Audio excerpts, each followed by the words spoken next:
Meus irmãos e minhas irmãs, último domingo do tempo comum, antes de iniciarmos o período da quaresma, momento forte, onde nós devemos viver o chamado de Deus a buscarmos intensificar a nossa vida de oração, a procurarmos fazer penitência para desacostumarmos o nosso corpo do ritmo que Ele tem levado em nossas vidas e para um outro nível, e também a praticar mais caridade, para lembrarmos que não somos sozinhos, mas precisamos uns dos outros, e não somente daqueles que a gente gosta, daqueles que nos podem dar algum favor, mas aqueles mais necessitados, aqueles que não podem contribuir nada conosco, mas que podem nos dar a oportunidade de ficar um pouco mais parecidos com Deus, que é generoso para com todos, sendo generoso com aqueles que mais precisam. Temos que nos preparar para a quaresma que vai iniciar agora na quarta-feira. E a liturgia da palavra de hoje nos ajuda a isso. Vejam, a primeira leitura que nós escutamos, vemos Naamã, um homem poderoso, um general, vencedor de muitas batalhas, que tinha a vida dos outros em suas mãos, mas que tinha um problema grave, uma doença grave, que era humilhante para ele, a lepra. Um homem tão poderoso, mas a gente sabe que o dinheiro não compra tudo, não é? Não compra saúde. Mas ele, com humildade, vai buscar a Deus lá na terra prometida, como um profeta seu, para poder se colocar diante de Deus, pedindo auxílio e graça, para que pudesse ter a cura. Veja, isso é algo bom. Naamã teve que andar dias, se encontrar com um homem que ele não conhecia e se colocar debaixo das suas ordens. O profeta de Deus nem olha para ele, não vai ao seu encontro e lhe pede algo simples. Quebrou todas as expectativas de Naamã. Tudo que Naamã esperava, tudo que ele desejava, ele não teve. E aqui eu queria fazer o primeiro parêntese na reflexão. Muitas vezes nós pedimos a Deus alguma graça específica, algo particular, e Deus até quer nos dar, mas Ele não quer entregar isso para nós do jeito que nós esperamos, porque Deus quer deixar bem claro para nós que não é graças ao que nós estamos fazendo, não é graças ao jeito que nós estamos pedindo, mas graças à bondade dEle, ao amor dEle, à misericórdia dEle, que vai ser concedido para nós aquela graça. Por isso, quando nós vamos até Deus, nós nos esforçamos para sair da nossa zona de conforto, nós vamos até onde nós podemos encontrá-lo, nos colocamos debaixo dEle, dizendo: Senhor, eu preciso dessa graça, eu tenho necessidade disso aqui na minha vida, desse tipo de mudança. Estejamos abertos, meus irmãos, para escutar o que Deus quer de nós, principalmente se Ele nos pedir aquilo que nós não queremos fazer, porque provavelmente é justamente mais essa humilhação, mais essa transformação, mais essa mudança de coração que é necessário para destravar aquilo que estava preso por causa do pecado. Depois nós vamos meditar um pouco mais sobre isso. Mas vejam o que acontece com Naamã. Ele fica revoltado com o profeta, revoltado com o Deus de Israel. Na terra dele não tinha rios maiores e melhores do que o que estava lá, do que o Jordão. Não poderiam aqueles rios terem curado ele. E Deus envia na comitiva de Naamã alguém que vai trazer luz a ele. Meu Senhor, se o profeta tivesse pedido alguma coisa muito difícil, mirabolante, complicada, cara, o Senhor teria feito? Se ele te pede uma coisa tão simples, por que não tentar? Ele alcança a cura. Veja, meus irmãos, o pecado é como a lepra. Na verdade, é até pior. A lepra é uma doença que dá sinais, que mostra para todos os que estão na nossa frente, ao nosso redor, o mal que nos aflige. E aquilo vai crescendo e vai tomando conta do nosso corpo completamente. É capaz até de transmitir para os outros, se acreditava naquela época. Veja, o pecado é do mesmo modo. Quando o pecado cresce em nosso coração, ele vai deixando sinais, e ele fica muito visível para os outros. Os outros sabem e são feridos também pelas feridas que existem em nossa alma. O mal que nós deixamos crescer em nós afeta e fere também os outros, e nisso nós vamos ficando podres por causa das feridas do pecado em nossa alma, e vamos ferindo a alma dos outros na medida que nós deixamos crescer. E isso é algo tão grave, tão sério, que quando nós vamos a Deus pedindo a Ele alguma graça, alguma bênção, alguma cura, nós somos capazes de nos revoltar contra o próprio Deus, mesmo quando Ele quer nos fazer aquilo que nós pedimos, como Naamã. Isso é extraordinário. Esse é o mal do pecado. Essa é a prova e o sinal de que o pecado é algo terrível em nós, e que realmente gera e causa em nós o ódio a Deus. Todo pecado, por menor que seja esse pecado, ele gera em nosso coração um ódio verdadeiro e profundo contra Deus, e nós não temos consciência disso. E a prova de que o pecado em nosso coração gera um ódio profundo em nós contra Deus e nos afasta dele, é de que nós nos revoltamos contra o próprio Deus quando Ele nos quer dar a solução, a cura e a bênção, porque não veio do jeito que a gente queria, porque era necessário fazer algo que nós não esperávamos. Pode ser até mais simples do que aquilo que a gente estava pensando, mas a gente se revolta contra Deus porque não é do jeito que a gente quer.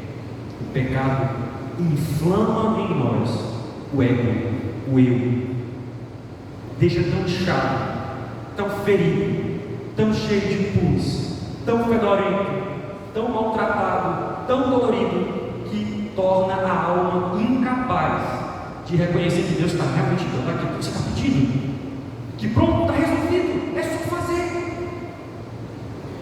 Mas nós não queremos, porque não é do jeito que eu pensei, não é do jeito que eu esperava. E aí é necessário dar o passo da fé com atitudes, a atitude da humildade e da coragem, tem até algo revoltado aqui dentro de mim, mas eu vou fazer o que Deus está pedindo. O processo de santidade na vida, o caminho que nós devemos fazer de intimidade com Deus, é de purificação, como Naamã. E como Naamã, Deus quer nos purificar e nos lavar. E para que isso aconteça, meus irmãos, é necessário um processo de cura. Esse processo de cura, ele passa primeiro por uma cura interior, onde nós primeiro temos que acreditar em Deus que nos fala por si mesmo, fala no seu espírito, fala em nossa oração, mas fala também através da igreja, meus irmãos. Fala através da sua palavra, das Sagradas Escrituras. Fala através dos seus santos, em suas vidas, em suas obras, em seus escritos. Nós não podemos ficar surdos a isso, porque assim como devemos escutar o sino que nos chama ao início da celebração e elevar o nosso coração a Deus, nós não podemos ficar surdos ao que Deus nos fala através da sua igreja, dos seus santos, dos seus pastores, das suas Sagradas Escrituras. Precisamos nos abrir a isso. É preciso se aproximar de Deus, mas não basta somente isso, porque nós podemos começar a escutar a Deus, entender o que Ele quer de nós, e não mudar, e não fazer nada, e continuar na mesma vidinha porca e medíocre, com os mesmos pecados, com as mesmas traições, com as mesmas fofocas, com as mesmas facilidades, com o mesmo corpo mole no trabalho, com aquela oraçãozinha meia boca antes de dormir, de vez em quando, nem todo dia. Mas nós podemos mudar a atitude, como Naamã, ter humildade e coragem para fazer o simples, todo dia que Deus nos pede. Todo dia Deus nos pede várias coisas simples, que abrem o nosso coração e o purificam, e o lavam, e fazem com que nós possamos estar com Ele. Vejam, na segunda leitura de hoje, São Paulo vai nos falar com clareza de que nós precisamos nos unir a Deus através da união com os outros, com os irmãos, com o próximo. Olha, eu não devo fazer as coisas esperando a recompensa, o descanso, o prazer, mas eu devo buscar o bem comum e fazendo tudo para todos, pelo bem de todos. E como é que você vai fazer isso se todo mundo só tem de você reclamação? Ah, mas a gente não pode se importar com a opinião dos outros. É verdade, nós não devemos ser escravos da opinião pública, porque isso traz à nossa vida a mentira, e nos deixando acorrentados à mentira, nos faz, meus irmãos, loucos e fracos.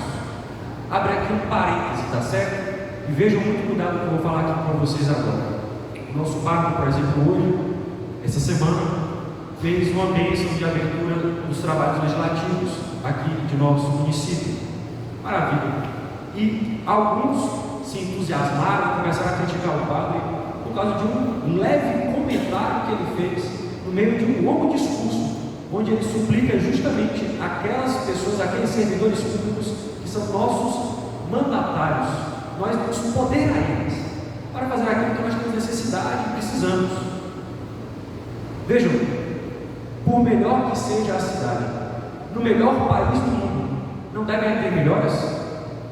Não tem pessoas que sofrem com algumas consequências e insuficiências, e por causa disso nós não podemos falar dessas coisas, porque se nós criticarmos um detalhe, é algo terrível, nós estamos acabando com aquela pessoa, com ele, ou com fulano, ou com Beltrano. Meus irmãos, que absurdo é esse? Nós não somos capazes às vezes de fazer isso dentro da nossa casa. A gente sabe fazer a crítica na boca miúda, na fofoca, mas na hora de falar na frente daquela pessoa que pode resolver, daquelas pessoas que podem mudar a situação, com respeito a gente não pode dizer as coisas.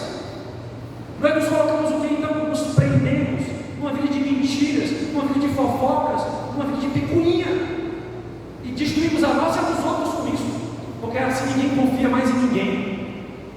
É tudo chapa, mas não é capaz de dar a vida um pelo outro. Ridículo isso. Nós precisamos buscar o bem comum de verdade e não o próprio interesse. Não é por causa do carguinho que eu consegui, não é porque fulano de tal da minha família ou meu amigo está empregado aqui ou ali, mas é porque é o certo, é o justo. Nós precisamos buscar isso, meus irmãos. Não podemos ficar procurando facilidade. Tem gente que está perdendo a própria vida, indo para o inferno por causa de 1, 2, 3, 5 salários. Que coisa ridícula.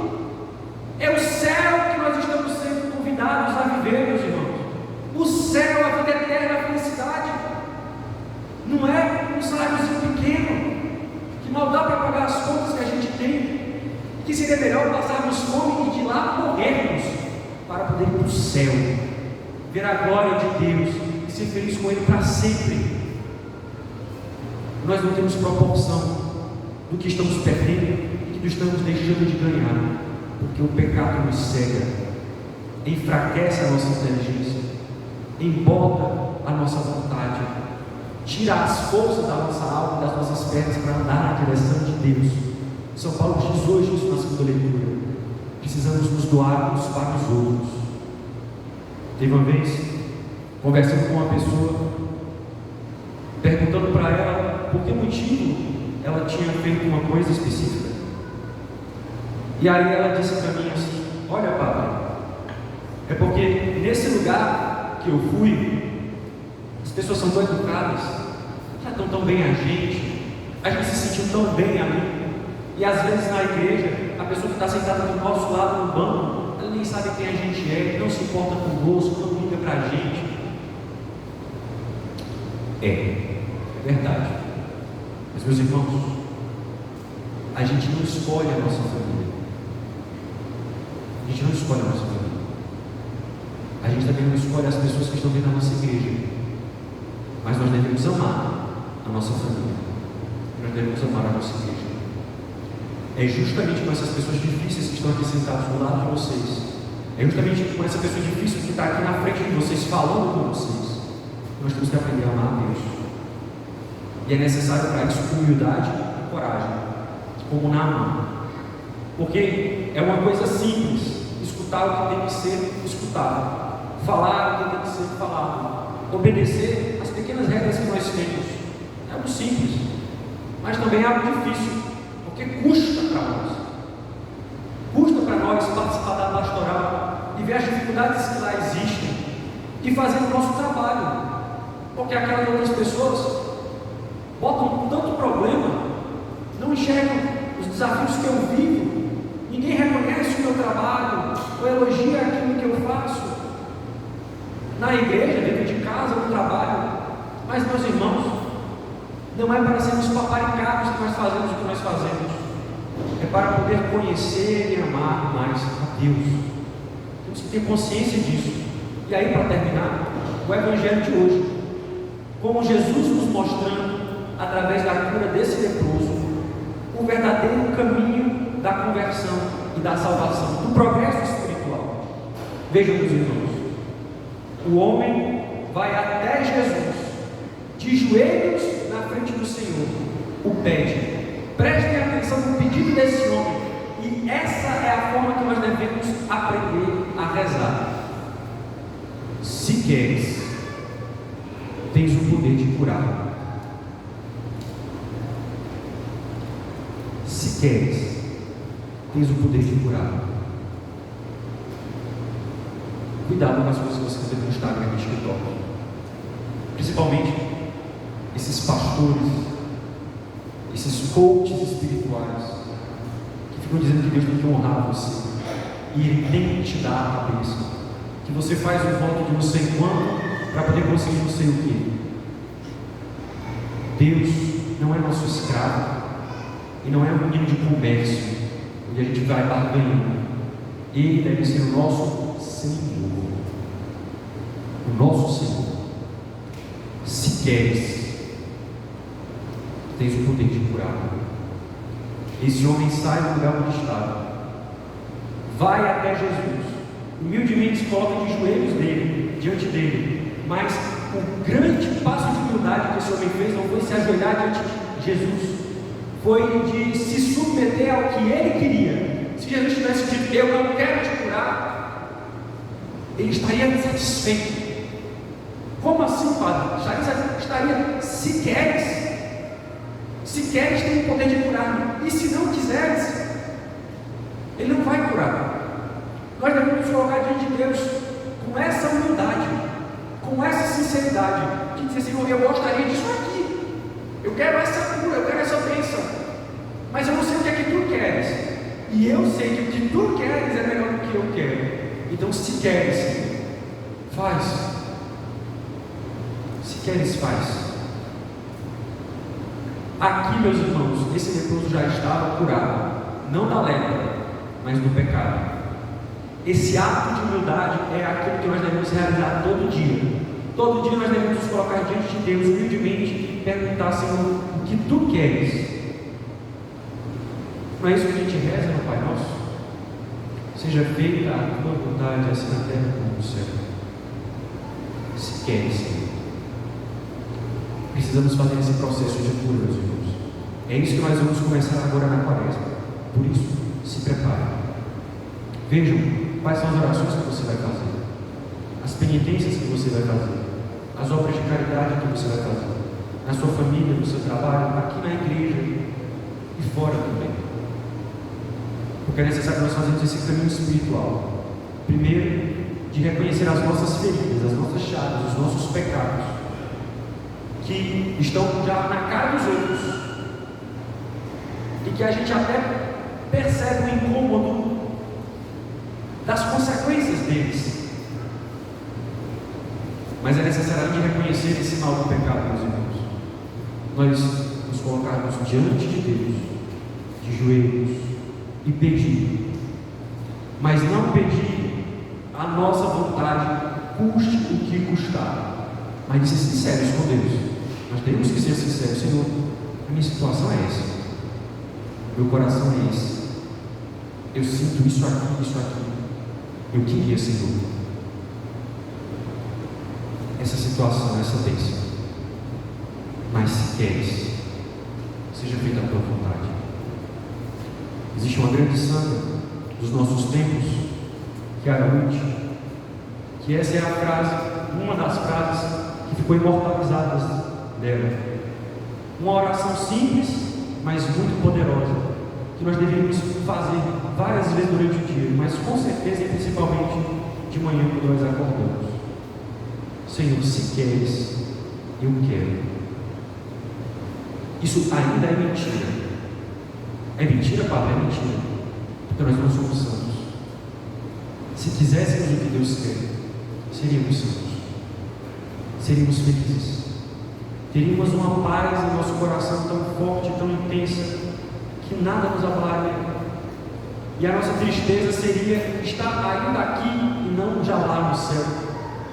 E toda vez que nos aproximássemos da morte, não ficaríamos tristes, ficaríamos mais alegres, porque nos aproximaríamos daquele que mais nos ama, do próprio Deus. Mas não iríamos apressar esse momento. Iríamos fazer o possível para todo dia dar o nosso melhor para os outros, porque saberíamos que seria assim que amaríamos ainda mais a Deus e receberíamos ainda mais o seu amor. Mas é necessário começar, meus irmãos. É necessário prestar atenção no mal do pecado que há em nós e de começar a querer o que Deus quer. Senhor, se queres, eu quero. Louvado seja o nosso Senhor Jesus Cristo.